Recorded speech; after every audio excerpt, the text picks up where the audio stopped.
Para não passar em branco, guerra na Ucrânia, ataque contra a represa, Zelensky diz que o mundo deve reagir. Sucessão de Augusto Aras. Presidente Lula desta vez diz que desta vez irá ignorar a lista tríplice.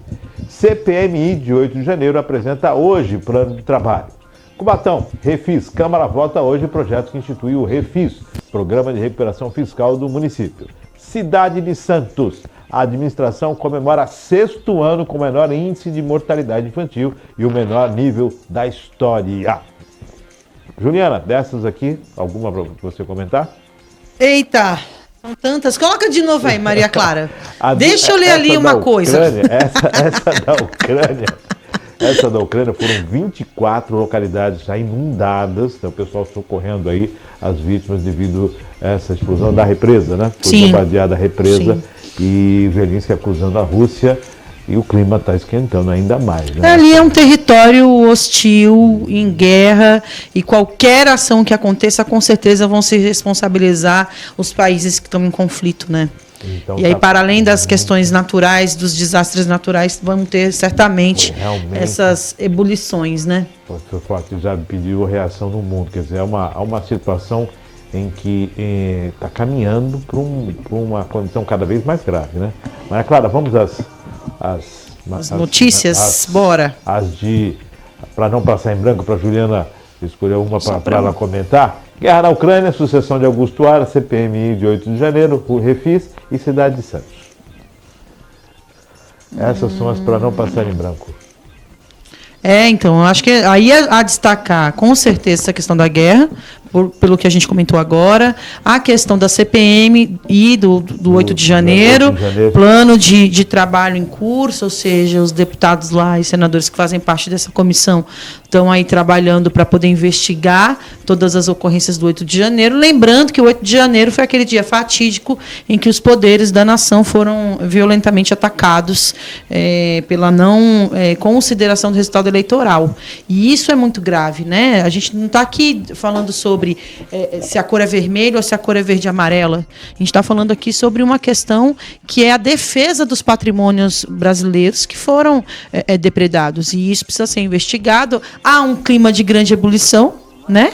Porque quem estava ali do lado a favor quer proteger os seus e quem, evidentemente, está contra quer a apuração dos fatos. Mas eu acho que nós, todos brasileiros, o que a gente quer que aconteça é, de fato, que se elucidem todas as questões, que as pessoas que têm envolvimento direto sejam punidas e que o Estado brasileiro comece a respirar de novo, né? A entender que já está lá, o Palácio do Planalto está tudo reconstituído, mas algumas obras, algumas esculturas, mobiliário foram, né, quebrados.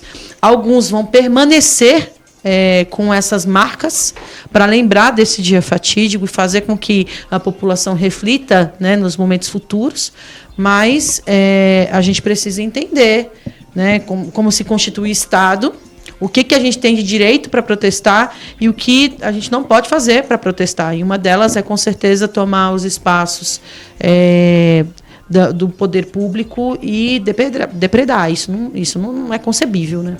O interessante nessa questão do 8 de janeiro é bem isso que você falou. Existe limite para tudo. E você quer protestar ordeiramente, pacificamente, você pode fazer o seu protesto. Respeitando, né, aquilo que determina a Constituição, você pode fazer o seu protesto. Agora, depredar, fazer o que perdeu-se a mão completamente, então realmente sair do contexto.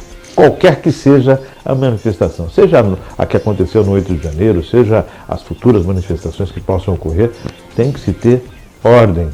Não é desse jeito, né? E aí, é o que você falou, patrimônios históricos, coisas que realmente não dá para ser revertidos, né? Então, como é que a gente faz com o quadro de Cavalcante? Entendeu? Enfim, então, assim, né? Há uma situação... se você tem um problema com político, não é um problema com estrutura. Não é um problema com a história, com o físico, com o patrimônio. Mas a gente está discutindo pessoas. Eu entendo, mas uma coisa não é justificativa para outra. As ações tem que ser... Agora, o que a gente espera dessa CPMI? Nos surpreenda, né? nos surpreenda, mostre. É isso que a gente está Que chegue e apure, né, de fato, o que isso aconteceu e principalmente quem são os financiadores dessa ação. Eu saí da minha casa, fui lá para Brasília, paguei ônibus, paguei alimentação, dormi no relento, porque eu resolvi quebrar o Congresso Nacional, invadir o Supremo à toa. Porque eu não tinha mais nada de bom para fazer. Falei, não, vou lá, vou quebrar lá o... Não, gente. Existe um financiamento muito forte dessas ações por diversas áreas da política, do comércio, da indústria, diversos interesses que se envolveram nessa questão, que financiaram isso. E não foi pouco dinheiro, gente que saiu das suas cidades aí, que foi... E isso tá, não é a Juliana que está inventando, isso tá lá nos autos dos processos, nos depoimentos das pessoas que já foram prestar um depoimento, que foram presas, falando que receberam R$100, que pagaram a condução, que tinha onde ficar. Então, isso é que precisa ser. Quem são os operadores dessa ação e financiadores dela? É uma situação que a gente precisa levar como regra para tudo.